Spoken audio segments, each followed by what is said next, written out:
There's a special kind of fear, a paralyzing one, that comes from the feeling of being watched. It's that chilling certainty that you are not alone, even when you should be. It's a primal alarm bell in your head, the sense that unseen eyes are tracing your every move, learning your habits, and just waiting. The source of that feeling can be the difference between a ghost story and a crime report, between something you tell your friends around a campfire and something you tell a detective. But the terror it creates is the same. It's the slow violation of your safest spaces, the way your home can turn from a sanctuary into a place you dread. Tonight, we have two stories from people who know that feeling all too well. One is the account of a mother of three, stalked for 7 years by a man who seemed to know everything about her life. The other is a story of being observed by a supernatural force that defied any and all explanation.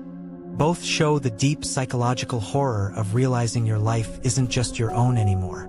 Story 1. The man who lived and breathed her. Our first story is about a woman named Athena, a mother of 3 whose life, for 7 long years, wasn't her own.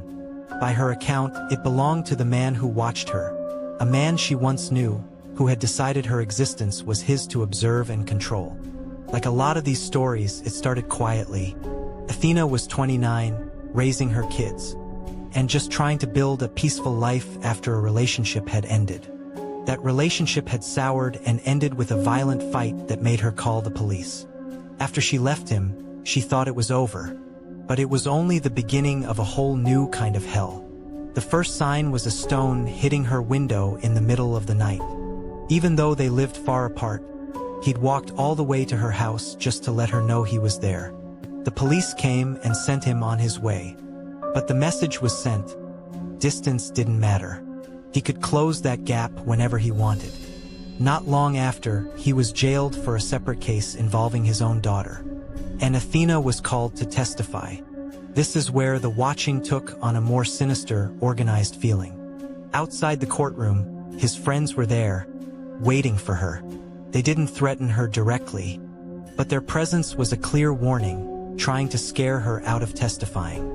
She did it anyway, but in what she hoped was a moment of mercy, she told the court she didn't want anything truly bad to happen to him. She would later call this opening a door to hell, because he took it as a sign she still cared. That tiny, perceived crack in her resolve was all the invitation he needed. The stalking ramped up from occasional harassment to a constant, suffocating presence. And it wasn't just him anymore. It started to feel like he had eyes everywhere. He'd show up at her new job. He worked in a town just outside the city, a place he had no business being. But there he was. Strangers, people he knew, would follow her. It was then she had the terrifying thought that this wasn't just one obsessed man. It had become something she could only describe as gang stalking. While this phenomenon is not officially recognized, for Athena, it was the only term that fit the coordinated harassment she felt she was enduring. He knew her schedule with impossible precision. He knew when she dropped her children off at school and would be there, parked just far enough away to watch. He knew she'd be at the gas station near her daycare, showing up moments before she did, like they had an appointment. The watching wasn't passive anymore. He began using other people to get past the walls she'd put up. His family members would call her. His friends would deliver gifts from him to her home, erasing any sense of safety she had behind her own locked doors. The message was loud and clear. There was nowhere she could go that his influence couldn't reach her. It felt like being under constant, multi-angled surveillance. As Athena recalled, he was constantly watching me. He knew my schedule. He knew my patterns. It was pressure from every angle. This relentless campaign of observation destroyed her life. The psychological toll of being stalked can include severe anxiety, depression, and hypervigilance. Athena was working as a licensed practical nurse at a nursing home, a job she loved. But it became impossible to continue. He would stand outside the building for hours just watching. Sometimes he'd peer through the windows, his face a silent, menacing fixture in her workday. The phone at the nurse's station would ring off the hook. It was always him. Her colleagues got worried. And then her bosses did. How could she focus on her patients when a predator was pacing just outside? The stress became unbearable. She couldn't do her job and eventually lost it. The stalking had cost her more than just her peace of mind. It had cost her her livelihood. Athena did everything she was supposed to. She filed for protection orders. And sometimes they'd work for a little while. He'd get arrested, spend a bit of time in jail. And for a few weeks or months there would be peace. She could almost breathe again. But the relief never lasted. The moment he was out, the watching would start again. The protection order became a piece of paper he openly mocked with his presence. A reality for many victims in similar situations. Desperate for a real fresh start, a place where he couldn't know her patterns, Athena moved. She found a new home, a new neighborhood. For a brief, beautiful moment, she felt anonymous again. She built new routines, found new grocery stores, new parks for her kids. She hoped she had finally, truly, escaped his gaze. But in less than 3 months, the illusion was shattered. He found her. He showed up at the gas station just a block from her children's new daycare. He knew her new schedule, her new patterns. The terror of that moment is hard to imagine. It wasn't just that he'd found her address. It was that he'd taken the time to learn her entire life all over again. The message was the same as it had always been. You can run, but you can never hide. For 7 years, this was Athena's reality.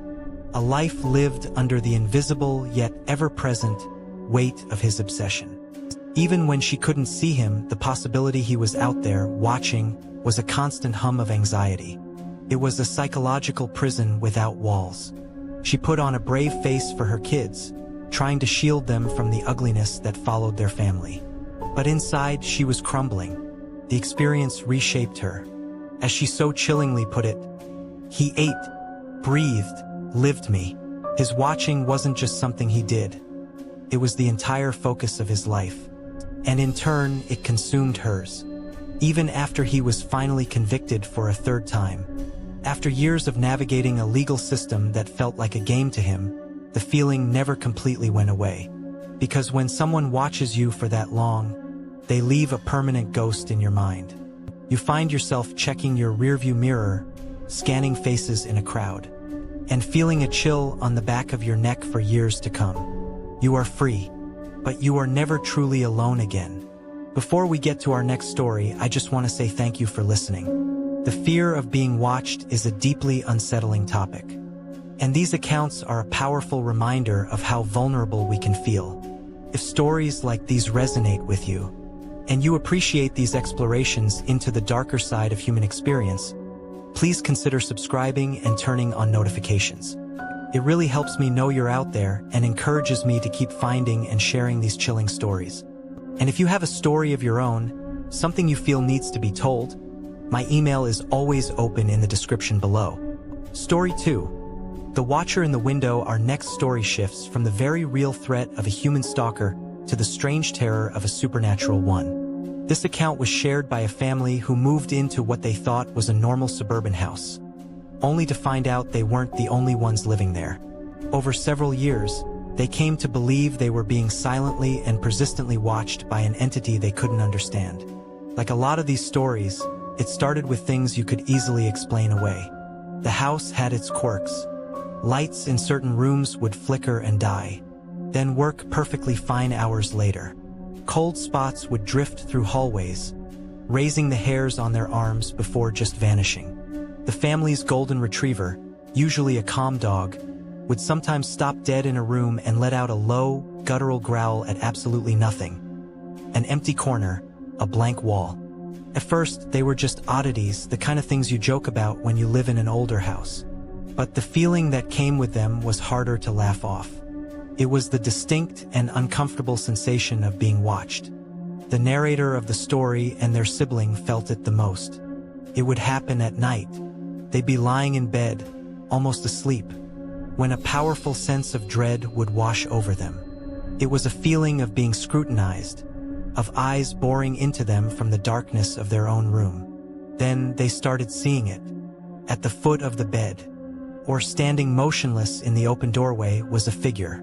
It was tall and indistinct, a man-shaped silhouette made of pure, featureless shadow. It had no face, no clothes, nothing to give away who or what it was. It was simply a void in the shape of a man. It never moved or made a sound. It just stood there, watching. The second they would cry out or flip on a light, it would be gone. Instantly, they each saw the figure alone at first and kept it to themselves, worried they'd sound crazy. But the secret got to be too much. One day, the narrator finally told their sibling, describing the shadow man in the doorway. The color drained from their sibling's face. They had been seeing the exact same thing. That changed everything. It wasn't a nightmare or a trick of the light anymore. It was real. Something was in their house, and it was watching them sleep. With this new confirmation, the family started connecting the dots. The dog's weird behavior, the cold spots, the flickering lights, it was all part of the same thing. The activity started to escalate. The figure wasn't just watching them inside their rooms anymore. It started showing up outside. On several occasions, a family member would be in the living room at night and catch movement out of the corner of their eye, through the large picture window. When they looked closer, they'd see it.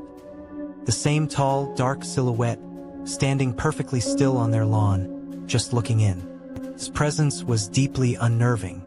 It wasn't like a typical ghost, restlessly pacing. It seemed intelligent, and its focus was always on them. It was an observer. The moment it knew it was seen, it would vanish into the night, leaving only a lingering sense of violation. Their home was supposed to be a sanctuary, but now it felt like a fishbowl. The psychological toll was huge. Sleep became a source of anxiety, not rest. Every creak of the floorboards, every shadow from the moonlight, could be a sign that the watcher was back. Being alone in the house, especially after dark, became an act of courage.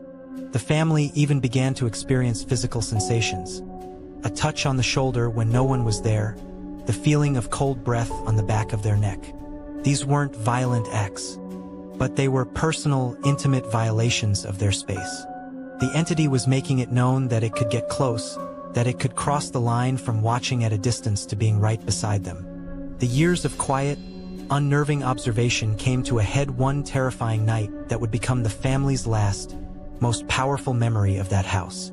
The narrator woke up suddenly in the pitch black of their room. The air felt heavy and still, and the feeling of being watched was more intense than ever before. It was a suffocating, almost physical presence that seemed to press in from all sides. They were too scared to move, too scared to even breathe. They squeezed their eyes shut, just praying for it to go away. But the feeling only grew stronger. Finally, mustering every bit of courage they had, they slowly opened their eyes. The shadow wasn't at the foot of the bed. It wasn't in the doorway or outside the window. It was right next to them. The featureless head was leaned over their bed, just inches from their face, as if it were studying them while they slept. There was no sound, no movement, just the silent, absolute terror of this dark void occupying their most personal space. The narrator screamed, a sound that brought the rest of the family running into the room.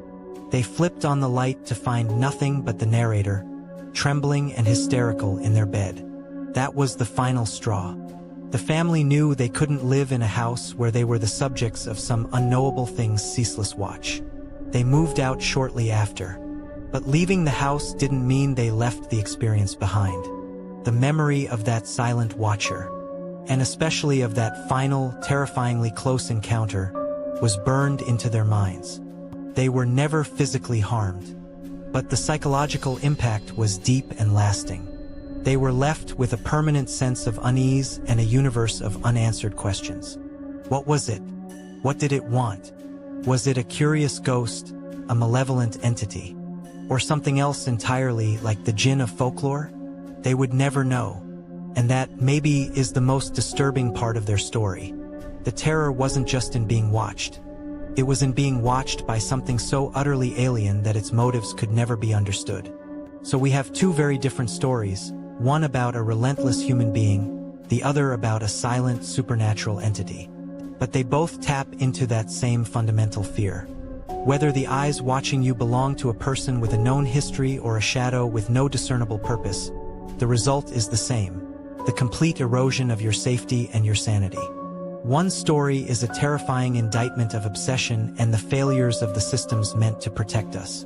The other is a chilling reminder that there may be things in this world that observe us from the shadows, things we can't see or begin to comprehend. Both show that the feeling of being watched is more than just paranoia. It's a slow poison, a constant terror that rewires your brain and turns your home from a sanctuary into a stage. You become the unwilling star of a show you never auditioned for, with an audience of one or more. Thank you for listening. And to those who submitted these stories, thank you for sharing them. Remember to be aware of your surroundings. You never truly know who or what might be watching.